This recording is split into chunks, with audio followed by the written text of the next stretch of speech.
안녕하세요. 이번 강의 시간 페이지 97페이지 저적식구조 세 번째 시간 보도록 하겠습니다. 거기 오면 계구부에 대한 얘기입니다. 이 계구부에 대한 내용이 왜 구조기준 등에 관한 규칙이 있냐면 가장 큰 문제가 벽돌조의 문제는 이 수직균열이에요. 균열이 많이 가는 부위가 어딘가 하면 계구부입니다. 그러다 보니까 계구부 여기에 다른 구조기준 내용이 많은데 다 숫자입니다. 숫자를 좀 외우셔야 되는데 98페이지 보면 기역번 각 층의 대림벽으로 구획된 각 벽에 있어서 밑줄입니다. 계구부의 포각계는 벽 길이의 2분의 1 그거 하나 외우시고 니은번 하나의 층에 있어서의 계구부와 바로 위층에 있는 계구부와의 밑줄이요. 수직거리는 600mm 이상 2번 저적식구조인 벽에 설치하는 계구부에 있어서는 각 층마다 그 계구부 밑줄이요. 상호간 또는 계구부와 대림벽과의 중심과의 수평거리는 벽 두께의 2배 이상. 그 다음 3번 폭이 1.8m 넘는 계구부 상부에는 철근 콘크리트 구조의 윗임방보 설치.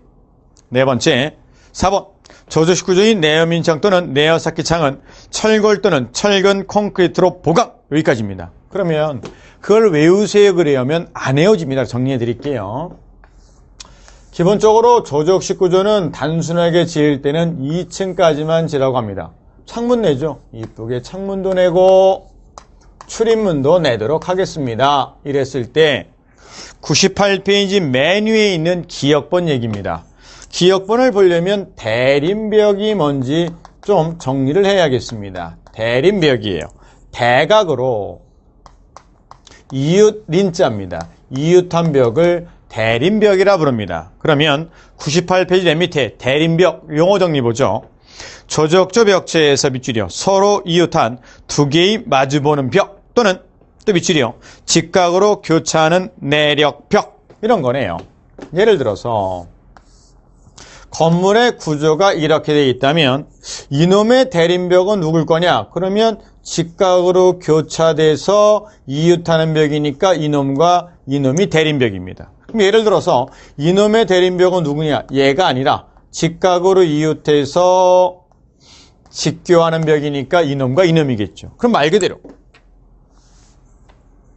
예를 들어서 방해 구조가 이렇다면 대림벽이란 얘기는 이놈의 대림벽은 이놈과 이놈이고 이놈의 대림벽은 이놈과 이놈이고 이놈의 대림벽은 이놈과 이놈 이놈의 대림벽은 이놈과 이놈이에요. 결국은 대림벽으로 구획됐던 얘기는 사각형이란 얘기겠네요. 그죠? 그러면 갑니다. 대림벽으로 구획됐을 경우 전체 계구부 폭의 합계는 이놈과 이놈의 합계는 아무리 길어봤자 벽 길이의 2분의 1.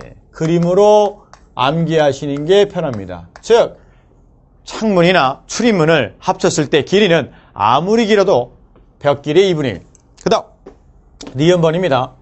니은번 위층과 아래층 수직거리는 적어도 600mm 60cm 이상 떨어뜨리세요. 시험에 원래는 600mm로 나오기가 쉽지만 60cm로 나올 수도 있습니다. 그 다음 대림벽과 계구부 상호간 또 계구부 상호간 이러한 수평거리 상호거리는 아무리 좁아도 벽 두께의 2배 이상 떨어뜨리시기 바랍니다. 그죠? 그 다음 계구부의 폭이 1.8m가 넘는다는 얘기는 굉장히 넓은 겁니다. 1.8m가 넘는 경우에는 철근 콘크리트 또는 철골로 만든 임방보를 설치하시기 바랍니다. 왜? 무너지니까요. 즉 상부 하중을 균등히 배분하겠다는 겁니다. 이거 본 적이 있으시냐면 있습니다. 지나가다가 아파트는 없고요. 단독주택가의 창문을 보시면 창문이 있으면 위에 보면 돌 같은 걸로 이렇게 해서 이렇게 만들어 놓은 게 있을 겁니다. 이게 윗임방, 아랫임방입니다. 됐습니까? 보신 적이 있어요. 또 밖으로 내연민창이 있어요. 지금 별로 없지만 옛날에 보면 이렇게 창문이 나와 있어서 벽돌 놓은 게 있을 겁니다. 벽돌로만 하면 무너질까봐 여기를 보강하시기 바랍니다. 보강합니다. 이렇게 하면 계구부에 대한 내용이 정리가 될 겁니다. 그러면 임방보에 대한 용어의 정의가 10회 때 나왔었는데 98페이지 맨 밑에 13번 임방보 용어 좀 보죠. 창문 위에 걸러질러 상부에서 온 화중을 좌우 벽에 전달시키기 위한 즉 계구부, 상부 구조를 지지하고 상부에 작용한 하중을 벽체에 전달하는 역할. 2번, 인방부는 현장 타설 콘크리트 부원업계 또는 기성 콘크리트 부재로 하고 양끝을 벽체에 20cm 이상 걸쳐 위에선 하중을 전달하도록 충분하게 됩니다. 왜? 양쪽으로 빼야지, 물리게 해야지. 그냥 계구 폭에 맞추면 그냥 무너질 수 있으니까 양쪽으로 빼시기 바랍니다. 여기까지 정리하시기 바랍니다. 오른쪽 99페이지 오면 대림벽과 인방부에 대한 그림이 있을 겁니다. 7번 홈팍입니다. 우리가 기본적으로 철근 콘크리트 건물에서는요, 미리 전선을 집어넣을 금속관이나 플라스틱 파이프를 배관합니다. 그런데 벽돌 쪽에서는 그게 안 돼요. 그래서 전선이나 배관을 매립하기 위해서 홈파기를 합니다. 현실적으로는 잘 안 하지만 예외적으로 할 수 있기 때문에 미리 구조 기준에 관한 규칙상의 내용을 정리해 놓습니다. 홈파기는 전선이나 배관 등을 매립하는데 가로로 파는 게 가로홈이고 세로로 파는 게 세로홈입니다.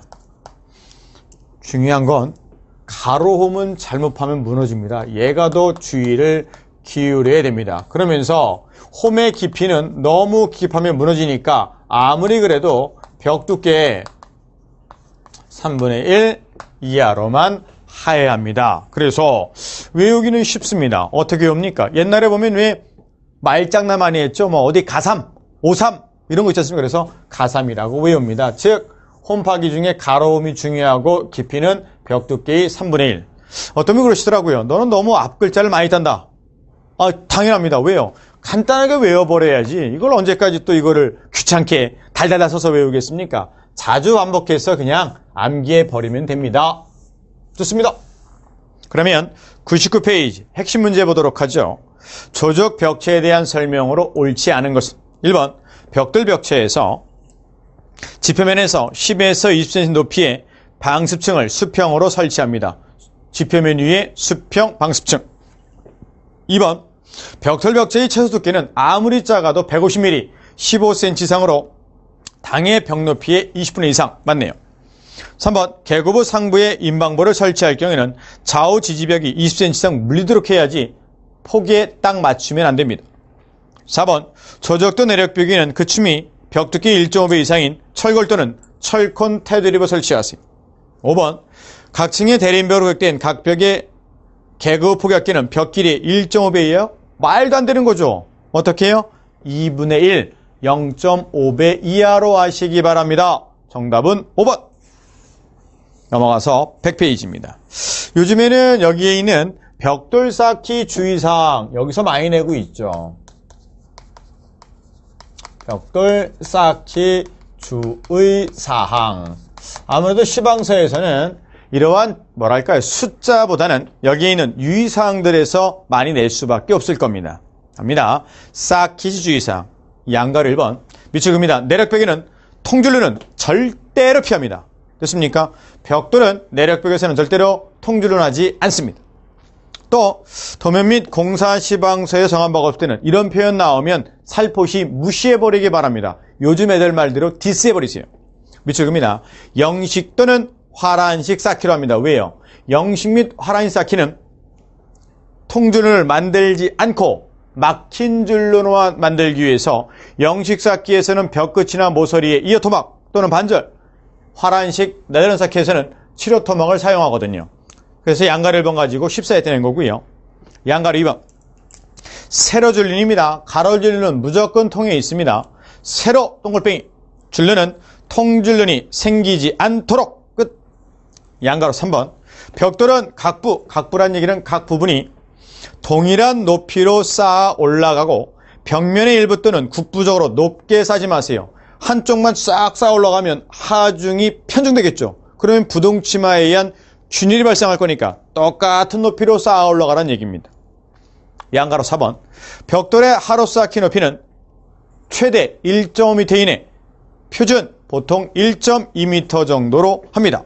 모르타르 구전에 큰 압력이 가해지지 않도록 합니다. 그러면 양가로 4번. 벽돌을 하루 위에 쌓는 높이. 높이가 최대가 1.5m, 표준이 1.2m인데 왜요?